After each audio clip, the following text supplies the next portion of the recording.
Hola, ¿qué tal? Muy buenas tardes. Bienvenidos a 50 y Contando. Ya saben, este es su espacio para los que estamos entre los 40, 50 y 60 años. Hoy tenemos a una abogada de lo familiar y ella es licenciada en Derecho de lo Familiar y de lo Corporativo y nos va a estar hablando de lo que es la pensión alimenticia. Ella es la licenciada Paola. ¿Se me fue tu apellido? Paola Quintana. Paola Quintana, perdón. Hola, Pau, ¿cómo estás? Es que siempre te pongo Pau. Sí, ¿verdad? Se me fue el apellido. Es la costumbre, no te preocupes. Muy bien, gracias. Muy agradecidos con la invitación de estar aquí, sobre todo de informar de, como bien lo mencionas, de un tema muy importante y de un tema que ahorita tiene mucho boom, tiene mucha información, tiene muchos mitos y qué bueno que se dé este espacio. Eso, sobre todo, justamente quiero que tratemos esto de mitos y realidades, claro, porque sí hay mucha información, pero también hay mucha desinformación y sobre todo lo que te cuenta la tía, de la prima, de la sobrina, de la abuelita y sí, se va por otros rumbos, ¿no? Nuestro tema de hoy es pensión alimenticia. ¿Qué es la pensión alimenticia, Pau? Bueno, mira, es una pregunta muy interesante, es algo con lo que podemos abrir. Antes de iniciar, es muy importante recalcar que, como cuando vamos al doctor, que como cuando hacemos una receta, cada persona, cada asunto es completamente distinto y por eso, como bien lo mencionas, no es bueno quedarnos con lo que dice la comadre, con lo que dice la prima, con lo que dice el tío, sino de buscar información asertiva, información necesaria, ¿no? Claro. Y justamente lo que preguntas, esta primera idea, ¿qué es la pensión alimenticia? Es la obligación que tiene una persona de proporcionarle a otra los recursos necesarios para una vida digna. Eso es en palabras muy fáciles, en palabras muy entendibles, es eso, la obligación que tiene una persona con otra de proporcionar lo necesario para una vida digna, para que pueda subsistir, para que pueda salir adelante. Ok. Esto es, hablamos de una persona a otra, estamos hablando simplemente del padre y la madre, ¿o hay otro tipo de pensión alimenticia? No. Sí. Mira, los alimentos tienen la obligación de darla no solamente de padres a hijos. Obviamente esta obligación nace por sí sola al momento que existe una filiación, al momento que el padre reconoce al hijo, esta obligación persiste. La obligación de proporcionar alimentos es de papá y mamá. Sin embargo, en este caso, la pensión alimenticia va a estar a cargo del progenitor que no tenga a su cargo al niño. ¿Ok? En este caso, si mamá es quien lo está cuidando, quien tiene que proporcionar esa pensión alimenticia es papá. Si fuera un caso al revés, que papá lo cuide, mamá tendría que proporcionar estos alimentos. Esto, y me gustaría tocar este tema porque, bueno, como bien sabemos, nuestra audiencia va entre 40, 50 y 60 años. ¿Estás de acuerdo que cuando en nuestra época, por así decirlo, o antes, era que si el niño estaba con la mamá, el papá estaba obligado? Claro. Pero si el niño estaba con el papá, la mamá no estaba obligada. Claro. Esta ley cambió, ¿verdad? No, de hecho siempre ha sido de esta manera. Tal vez la desinformación es como lo que nos tiene como por un camino diverso y te voy a contar algo muy interesante. Los alimentos son recíprocos. ¿Qué quiere decir? Que mis padres me deben alimentos a mí, pero yo también le debo alimentos a mis padres si ellos en algún momento ya no tienen esa posibilidad de mantenerse por sí solos. ¡Wow! ¿No? Justamente cuando me preguntas que si solamente los padres son los que deben alimentos a los hijos, padres a hijos se deben alimentos, pero también se le puede pagar alimentos a los padres, es decir, a una línea ascendente. Le podemos pagar pensión alimenticia a nuestro cónyuge en algunas situaciones muy especiales, pero estos alimentos son recíprocos. Quiere decir que la persona que me los debe, yo también tengo una deuda de alimentos hacia él. Entonces, si en un futuro mis padres ya no pueden tal vez valerse por sí mismos, ya no tienen los medios necesarios, ellos ahora pudieran iniciar este proceso para que yo sea quien les dé esta pensión. O sea, estoy entendiendo que no es una obligación moral, por así decirlo. O sea, no es porque tú dices, bueno, yo voy a velar por mis padres. Si yo no lo hago, ellos me pudieran exigir esta pensión? Claro, la obligación moral yo creo que va a subsistir en este sentido de agradecimiento hacia los Pero padres. hay muchos que no, ¿estás de acuerdo? Pero jurídicamente también es una obligación. Por eso muchas veces nosotros damos ese consejo. Si en un futuro tus padres o tu padre principalmente hablando cuando hay una ausencia tal vez de la figura paterna en generalidad, si ahorita le estás exigiendo a tu padre alimentos, recuerda que en un futuro él también te puede exigir a ti. O él también te los debe a ti ahorita. Claro, pero a ver, ahorita que dices eso, me brinca. ¿Hasta qué edad yo o una persona puede exigirle el alimento a los padres? Ok. Cuando la persona es menor de edad, cuando hay un menor, se exige por medio de la mamá, del papá, por medio de un representante, que en este caso es el que esté bajo su cuidado, el que los exige. Cuando nosotros somos mayores de edad, lo podemos exigir, pero ya es por nosotros mismos. Es decir, ya no necesitamos de un representante, ya no necesitamos de alguien, sino nosotros somos los que los podemos exigir. ¿Hasta qué momento?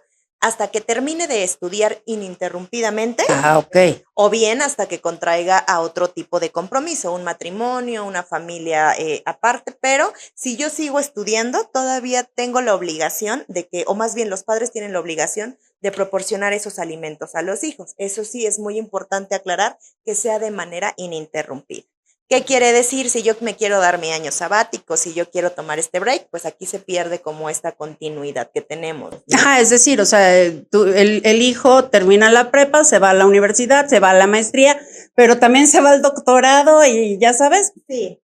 Ellos, o sea, digo, obviamente tú como papá pues sabes que todavía no está percibiendo y obviamente moralmente lo haces. Claro. Pero en el momento dado que un papá dijera, ¿sabes qué? No, ya estás bastante grandecito, el hijo sí pudiera pedir esa pensión alimenticia. Es dependiendo del juzgador, algunos solamente incluyen este porcentaje de educación hasta una licenciatura, hasta un grado superior, ya maestrías, doctorados, ya es un poco más. Sí, porque así se cuelgan, Sí, ¿no? claro, entonces aquí es un poco más complicado. Y esto pues justamente nos lleva a otro tema que yo creo que también es interesante, que las personas muchas veces se quedan con la idea que la pensión alimenticia son solo alimentos. Justo eso te iba a preguntar. La pensión alimenticia nos engloba muchísimas cosas. ¿Qué son los alimentos? Como lo comentamos al principio, pues es todo lo idóneo para que una persona se pueda desarrollar, para que una persona pueda vivir dignamente. ¿Qué incluye? Alimentación, vestido, escuela, diversión, educación, medicinas, casa, todo lo necesario para que pueda subsistir una persona, en este caso o mayormente un menor, ¿no? Entonces, como es importante que asista a la escuela, también es importante que vaya al parque y se distraiga, que le compren ropa, que le compren tenis, que le compren zapatos. Entonces, todo esto incluye en los alimentos. No solamente es una parte que incluya la despensa o no solamente es una cantidad específica. Entonces, es muy importante aclarar que los alimentos engloban todo eso. Cuando iniciamos un proceso de alimentos, generalmente le preguntamos a mamá mayormente, ¿no? ¿Cuáles son los gastos que tienes con tu hijo? Y a veces nada más se van como, pues, es esta cantidad y esta cantidad. Oye, pero gastas en medicinas, gastas en transporte, en renta, en luz, etcétera. Y todo eso es necesario para que el niño pueda subsistir. Ok, digo, hoy en día, creo que también las obligaciones, bueno, ya están muy divididas, ¿no? Claro. O sea, como me dijiste y me informaste bien, siempre ha existido así, que debe de ser por las dos partes, pero siempre lo habíamos entendido que era solamente del papá, que es el proveedor, etc. Hoy sabemos que tienen que ser las dos partes, pero me decías que si el papá es quien se queda con la custodia y guardia de los niños, o del niño, ¿la mamá es la que está obligada a dar esa pensión? Sí, está obligada porque jurídicamente quienes tienen esta obligación son ambos, madre y padre, al 50%. Y como te lo comenté al inicio, pues los alimentos van a estar a cargo del progenitor que no tenga a su cuidado al menor. En este caso, si papá es quien se queda con el niño, pues mamá tendría la obligación de aportar ese 50%. Oye, porque en algunos casos, y eso, como te decía, sí lo he sabido de la prima, Claro. de la amiga, de no sé qué, si la mujer, aún teniendo a los niños, gana más que el esposo, sí le pueden exigir a la mamá que, o sea, ella mantenga al 100% a los hijos y aparte le dé pensión alimenticia al marido, al exmarido porque no tiene trabajo en ese momento? ¿Eso es viable? No, sí se pueden pedir esos alimentos entre ellos, siempre y cuando él no tuviera una posibilidad de salir adelante. Si tuviera algún tipo de enfermedad que no le permita trabajar, si tuviera alguna capacidad diferente que le permita no desenvolverse, que no tenga un desarrollo que le permita incluso trabajar desde casa, ahí podría ser. Pero si nada más es porque dejó de trabajar. Y porque tú ganas mucho más que yo, ahora dejo de trabajar. Justamente eso es una parte muy importante de los alimentos. ¿De qué dependen los alimentos? De la necesidad y de la posibilidad. De la necesidad de quien esté pidiendo los alimentos y de la posibilidad de quien los vaya a otorgar. En el caso de un menor, siempre se va a presumir la necesidad por el simple hecho de ser un menor de edad. Entonces, en este caso, pues la necesidad va a estar presente, exacto.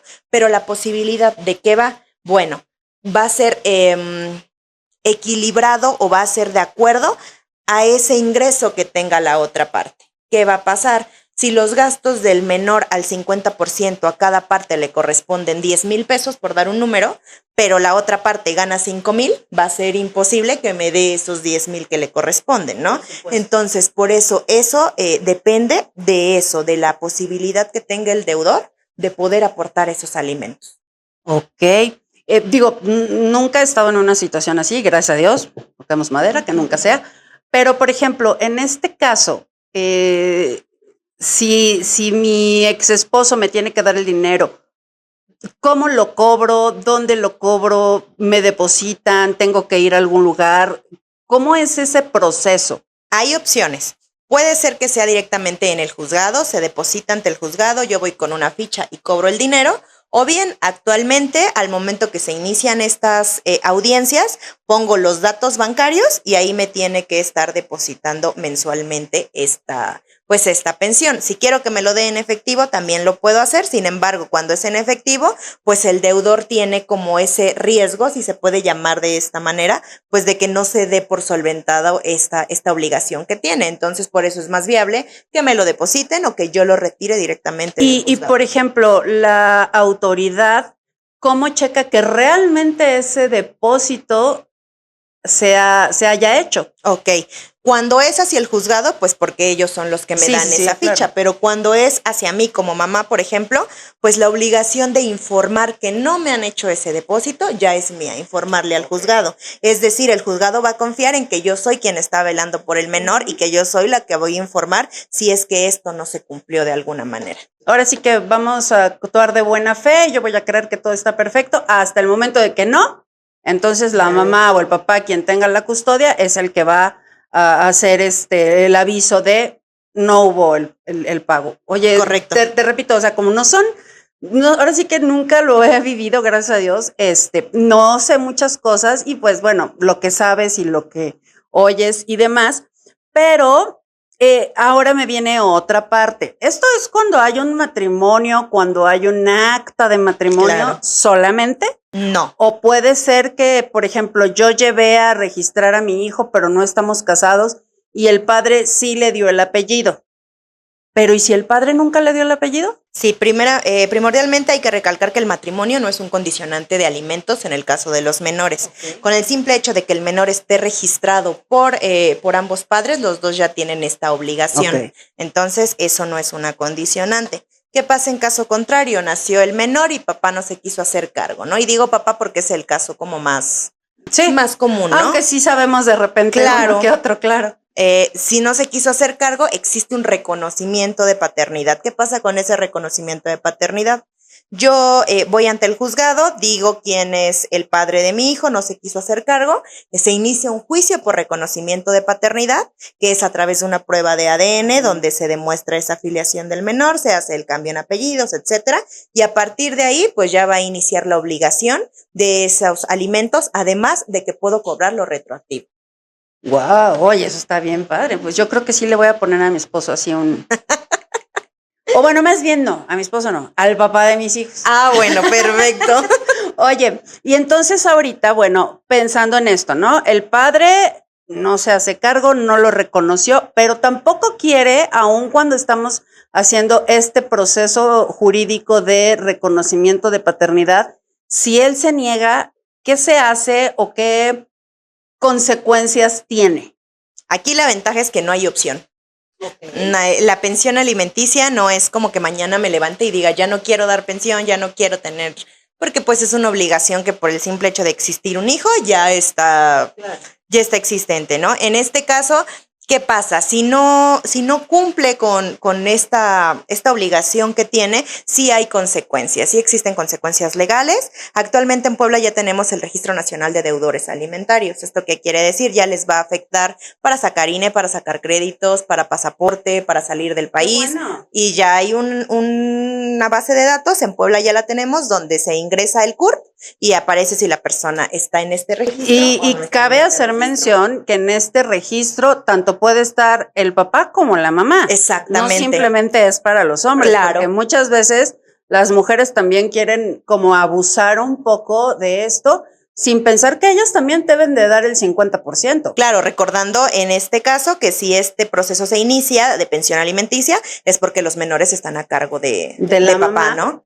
De papá. Exacto. No, pero a lo que yo me refiero es que, por ejemplo, la mamá tiene a los niños y le va a pedir la pensión alimenticia al papá, pero la mamá también está obligada a dar esa parte, el 50%. No nada más es la obligación del papá. Claro, sí se calcula de esta manera. En teoría es el 50 y el 50%, ¿no? Hay que tener en cuenta que del lado también de mamá, pues es quien se está haciendo cargo, es quien va a ser responsable de los menores, etcétera. Entonces, en este caso, pues sí, ambos tienen esta obligación, ¿no? Y aparte de este Registro Nacional de Deudores, también si esto es recurrente, si vuelve a ser un tema que va trascendiendo, pues ya incurren en un delito, ya no va a ser de naturaleza familiar, sino ya se ve en una de naturaleza penal y ya recurren a un delito de abandono de persona. ¿Qué quiere decir? Pues aquí ya son otras instancias, ya no es por la vía familiar, ya es por la vía penal, pero sí se puede incurrir en un delito en dado caso de que no cumplan con las obligaciones o incluso perder la patria potestad de los niños, es decir, que se pierda esa figura que tienen de reconocimiento. Eso es muy importante saberlo.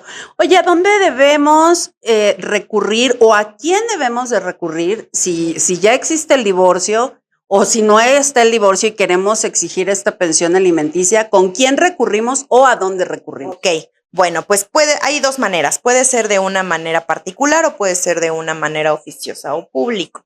Si yo voy con unos representantes que sean particulares, con abogados particulares, pues buscar a alguien que tenga justamente esta especialidad en derecho familiar, que alguien que sepa de la materia, ¿no? Sobre todo porque es una materia que ha sufrido muchos cambios actualmente. Actualmente ya es una materia oral, lo que hace que sea mucho más rápido, que sea mucho más ágil, pero sí se necesita alguien que tenga la expertise en esto, ¿no? Sí. Si yo no tengo los recursos para poder contratar un abogado particular, también me puedo ir con los que pone el Estado, que son defensores de oficio. Sin embargo, aquí hay que estar muy conscientes que tienen una carga de trabajo muy grande, ¿no? Entonces, tal vez el proceso se pueda retrasar un poco, tal vez me puedan estar cambiando constantemente de abogados. Entonces, en dado caso de recurrir a una defensoría pública, estar conscientes que el proceso va a tardar un poco más y que tal vez la atención no va a ser tan personalizada. Pero sí es muy importante con cualquiera de las dos vías que recurran,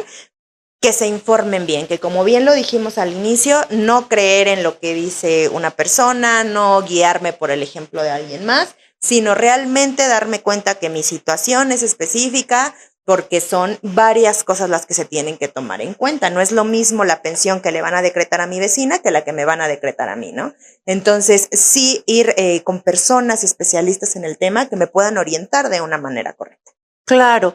Oye, ya a ver, por último, vamos a platicar un poquito. Dinos algún mito y alguna realidad sobre este tema, sobre pensión alimenticia, porque estás de acuerdo que se dicen muchas cosas e insisto, sé que hoy en día la ley defiende muchísimo a la mujer y eso está excelente, pero también se ve cómo la mujer abusa en muchos casos de esta defensa que tiene por parte de la ley, ¿no? Claro, actualmente en materia familiar la ventaja que tenemos es que ya no defienden ni a la mujer ni al hombre, sino a los niños, ¿no? O a los menores. Entonces eso nos tiene como, pues como del otro lado. Mitos, híjole, hay muchos, pero yo creo que uno de los principales es confundir que los alimentos sí son una obligación del padre, pero es más un derecho de los niños, ¿ok? Cuando alguien no exige una pensión, cuando yo digo, con tal de no verle la cara a la otra persona, yo me voy a hacer cargo, no le estás quitando una obligación a la otra persona, le estás quitando un derecho al menor, ¿no? Y es un derecho por sí solo, y justamente estos derechos muchas veces se confunden y se limitan. ¿Qué dice? Si no me da la pensión, si no me da dinero, no va a poder ver al niño. Pues es decir, cada uno es algo aparte, y en el caso de los alimentos, pues nunca se puede condicionar otro derecho a cambio de este. Entonces sí es muy importante tener en cuenta esto, no estar condicionado a eso, sobre todo porque sí pasa, como bien lo mencionas, que a veces sí se confunde de si no me da dinero, no ve al niño. Híjole, sí son dos temas completamente distintos. Y, por ejemplo, ahorita que dices esto, sí, se ve mucho el caso de, ay, no me has dado la pensión alimenticia, entonces no ves a los niños. Correcto. Ok. Pero en el caso de que ya haya un divorcio y de que la patria potestad esté con la mamá, ¿ella sí puede impedir que el papá vea al hijo? De poderlo impedir y decir no salgas de la casa, pues sí, al final están en su territorio. Sí, ¿no? Claro, pero ¿está correcto? Jurídicamente no es correcto. Okay. Jurídicamente existe en régimen de visita y convivencia, que es donde se le establece al papá los días que lo puede ver, cuándo lo puedo ver, en qué horario, y todo esto pues es de una manera establecida mediante convenios, etcétera. Pero estos temas de guardia y custodia, de visita y convivencia son temas igualmente muy extensos, llenos de mitos, pero que al final son derechos de los niños. Claro, eso me parece importantísimo que lo nombres, que es el niño el que tiene el derecho. Claro. No son los papás los que tienen el derecho de opinar quién sí, quién no, si lo ves, no lo ves, si me das, no me das, ¿no? Correcto. O si te doy, no te doy. Correcto. Es derecho del niño. Y que antes, pues, te vuelvo a repetir, no se sabía que los niños tenían ese derecho. Oye, Pau, de verdad ha estado muy rica la plática, nos podríamos extender porque ya sabes, sí. Empiezas a pensar en, ay, ¿te acuerdas de mi prima? Y claro. ¿Te acuerdas del amigo? Y entonces claro. Te expongo el caso y pues no es la idea. ¿Dónde te podemos encontrar, Pau? Obviamente van a salir aquí abajo Gracias. Todos tus datos, pero ¿dónde te podemos encontrar para que diles a nuestros, a nuestra audiencia para que te busquen en un determinado caso, ya sea asesoría, ya sea que les un caso, etcétera? Claro que sí, nosotros somos QB Abogados, somos mi socio y yo, somos los dos fundadores del despacho. Actualmente estamos en las Torres JB, en el piso 13, nos pueden contactar a los números, si me lo permites te proporciono los números, claro. Nos pueden contactar sin mayor problema, podemos revisar sus asuntos, podemos darles asesoría sin ningún compromiso, velar sobre todo por el bien de los niños, y pues justamente si me lo permites, creo que también les podría dar algunos tips con los que si quieren Adelante. Pudieran, por ejemplo, iniciar. Lo primero pues es lo que te comenté, ¿no?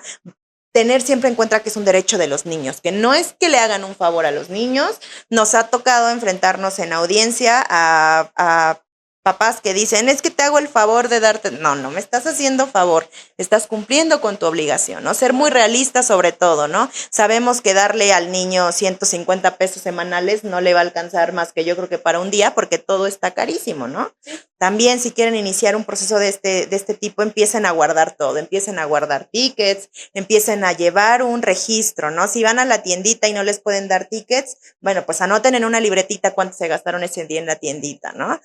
Sobre todo que la calidad de vida de los niños se vea en esa lista. Si yo digo que mi gasto semanal es de 6,000 pesos, que se noten esos 6,000 pesos, ¿no? Entonces, sobre todo eso, que vayan documentando todo y que se acerquen a personas que realmente tengan la expertise y que tengan la experiencia para que no sea un proceso contraproducente. Y que tengan el título. Claro. ¿Estás de acuerdo? Todo, y que tengan el título y que tengan la cédula profesional, etcétera, etcétera, porque sí también se ven muchos casos En todos lados hay charlatanes Claro. y este no es el... Que tengan cédula, que trabajen con contratos. Tenemos muchos clientes que, digo, desafortunadamente han llegado de esta forma con nosotros, que ya traían abogados de antes, pero no les dan contrato, no les dan un comprobante de pago. Y como dices, hay muchas personas que sí se toman de esta necesidad que existe para poder hacer cosas incorrectas, ¿no? Entonces, pues sí que verifiquen en manos de quién dejan esa tranquilidad de su familia. Es muy, muy extenso el tema, pero también muy interesante y esperemos próximamente tocar otro tema igual de interesante contigo en cuestión de derecho familiar, porque la verdad está muy, muy interesante y yo sé que a muchas de las mamás y papás que nos están viendo les puede ayudar muchísimo esta información. No, hombre, claro que sí. Cuando gusten podemos regresar con más temas. Son muy interesantes el estar bien informados y pues de nuevo muchas gracias por la invitación. No, al contrario, Pau, muchísimas gracias a ti. Y bueno, pues a todos ustedes que nos acompañaron en esta emisión más de 50 y contando, no nos queda más que agradecerles su presencia y que nos estaremos viendo en una próxima emisión. Muchísimas gracias. Buena tarde.